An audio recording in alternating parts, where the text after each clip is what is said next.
Hello and welcome to another Kerbal Space Program video. Today we have a few plans. First of all, we're going to complete our Prometheus 2 launch, our daily Prometheus 2 launch, in order to complete some contracts. And today's mission is pretty interesting actually. We are trying to get into orbit and then re-enter, which means we need a heat shield for the first time in our series. We have new parts, yes. This is not because I played off camera or something. Nope, this is because I got the Kerbal Space Program DLCs, which basically add more parts to the game, and they really help a lot in a lot of occasions. So yeah, as you can see, already our first Prometheus 2 rocket is already done. So I'll be launching it just now.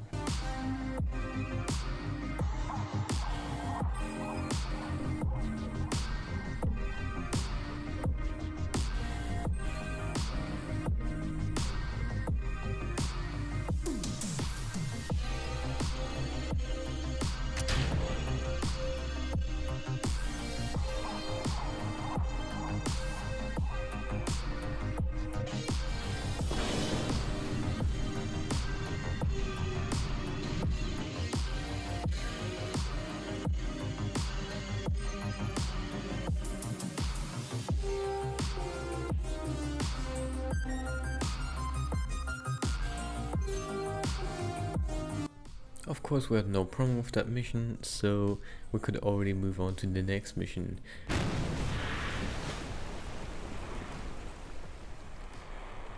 I decided to upgrade my launch pad to the maximum level because we would have unlimited vessel size and unlimited vessel weight, which means we could launch basically anything we wanted to as long as we had the funds to. So here you can see me accepting even more contracts.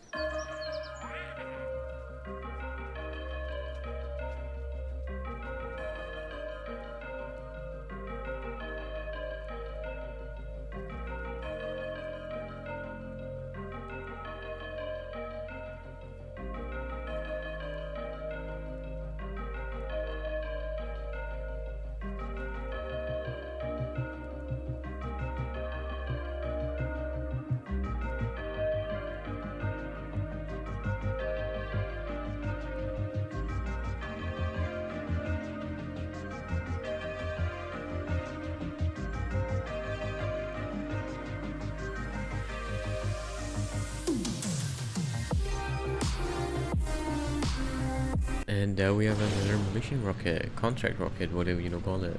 Definitely a Prometheus 2 rocket, just modified at the top.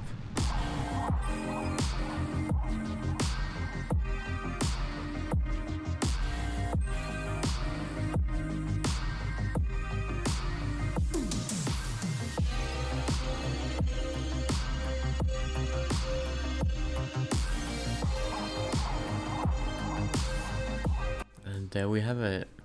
I decided to add 3 parachutes because we had a bigger load. Yeah, just to be safe, I added 2 other parachutes.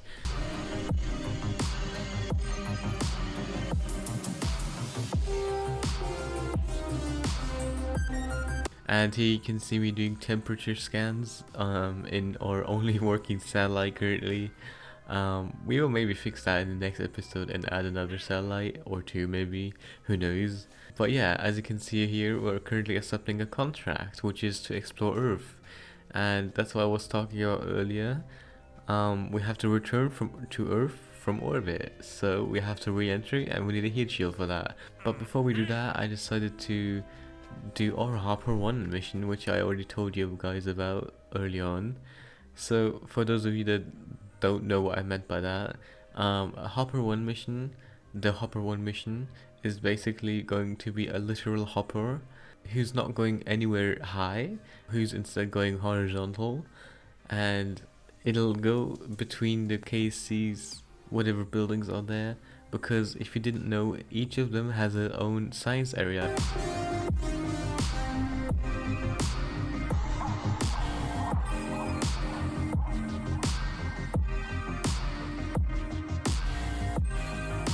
So as you can see here, I loaded it up with science experiments, even experiment storage, and flew right to the VAB, in order to collect science.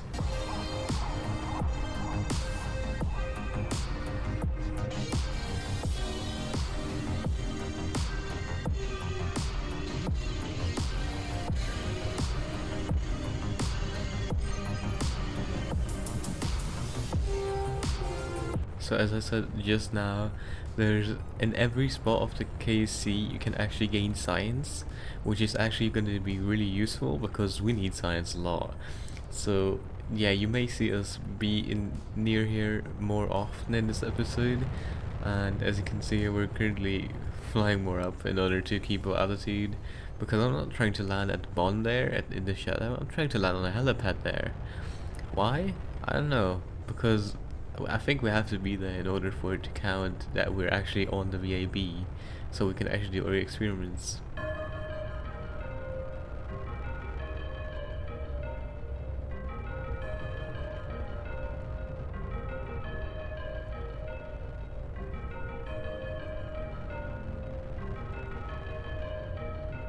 And it was a bit of a wobbly landing, but we still made it, and that is currently good.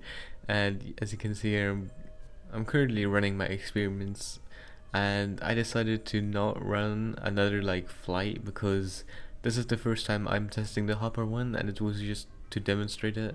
So I recovered that vessel and started a new one, who's this time not going to the VAB and instead going to the astronaut complex. And yeah, as you can see here in a second, this is exactly why I decided to recover the earlier vessel, because stuff like this can happen.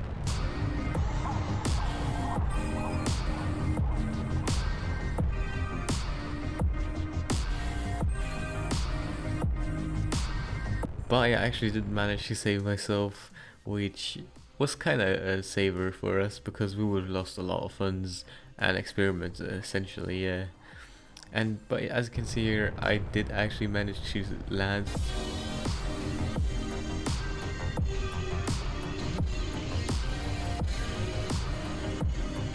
Yep, that was definitely not successful, but we landed and that's what matters. So I did my experiments there as well, as you can see. And I don't know what was in my head, but I decided to keep the rocket running because if we were pointing straight to a direction where another science area would be, but it ended up being a bad decision.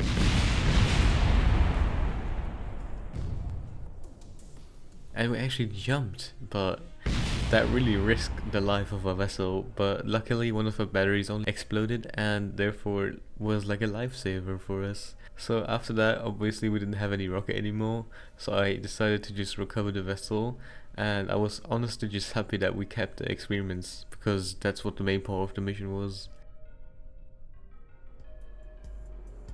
So from what you could observe last time, yeah, rockets, like the Hopper whole mission didn't really work, so I quickly abandoned that and decided to go over to rovers. Yes, that's right. As you can see, I'm currently building a rover, which I'm gonna be using, which I'm gonna use to drive around to KC. And as you know, driving is not as dangerous as thrusting a whole rocket. Yeah.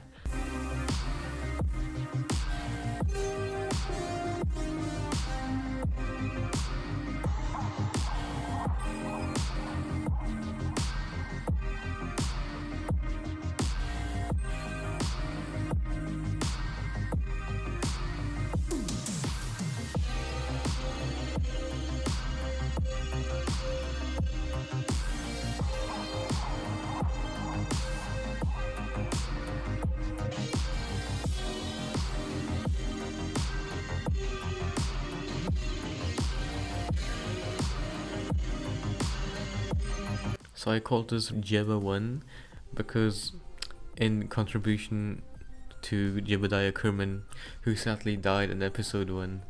But yeah, Jebba 1 obviously, as you can see, is not doing well. It's kind of leaning back. I kind of forgot about the weight being distributed evenly and decided to edit it a bit more. But I kept the name Jebba 1 and not Jebba 2 because we barely drove off the Jebba 1, and I still want some progress with that. I fixed the weight problem, and we were ready to go again.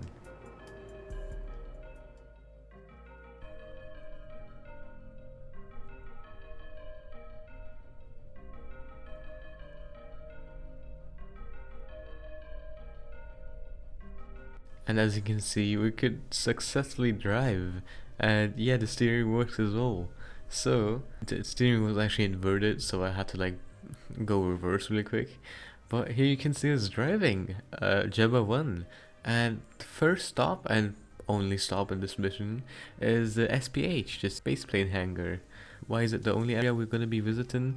It's simply because I forgot to add a scientific experiment storage, so I could only run each experiment only once and couldn't store it anywhere.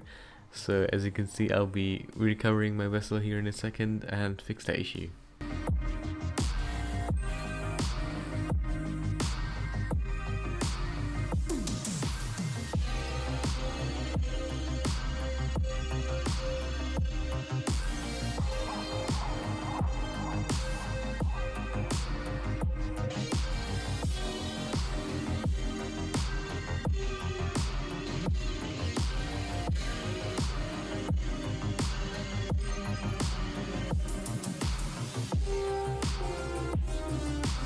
And off we were again. I did a U-turn again because the controls were inverted like last time.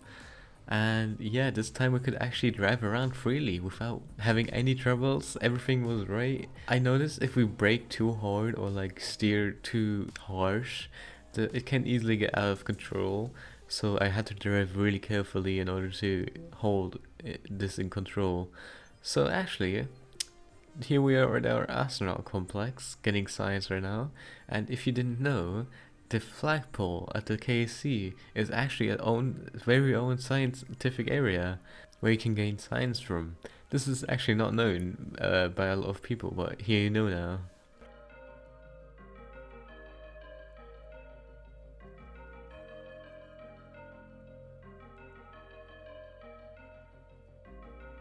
And here we are at the administration building, also getting science. We're basically collecting a whole lot of science right now.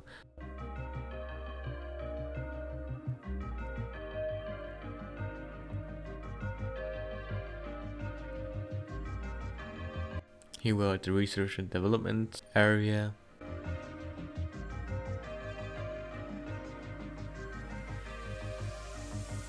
And our last stop is going to be the tracking station, and we got a whole lot of scientific experiments, but sadly we had to stop our route here. I would have loved to continue, but as you can see our electric charge was out, so I had to let it down and let it recharge in the sun. In the meanwhile though, we can already do other contracts.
So after we were done with that, I decided to do a re-entry mission, or only mission we had left now.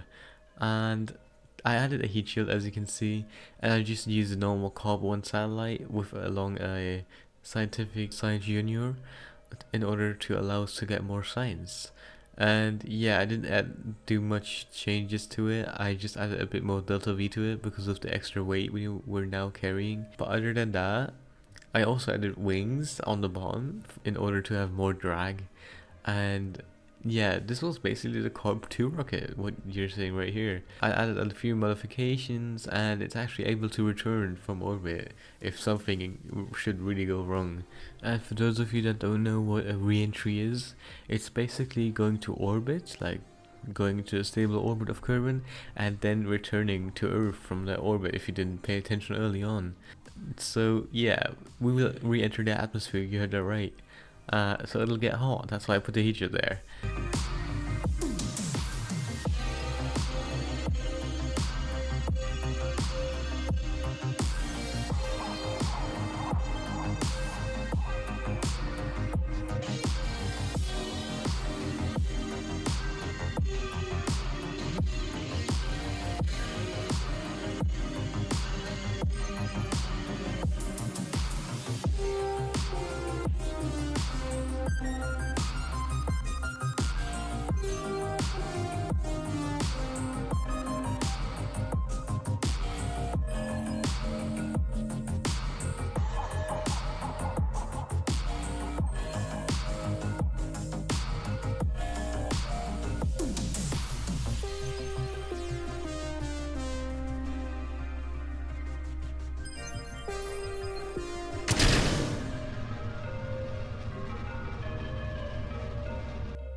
So here we have our full orbit.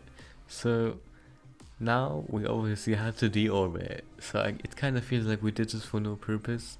Like, yoo-hoo, we did shot another satellite up, but in reality, we're bringing this down again. And I decided to do it on the bright side, which is why I skipped time a bit, because I wanted to have a nice view, and landing in the night side wouldn't be that nice. So here you can see me decoupling and being ready to re-enter the atmosphere. Just one problem, we weren't facing the right direction, but it'll fix automatically due to the air.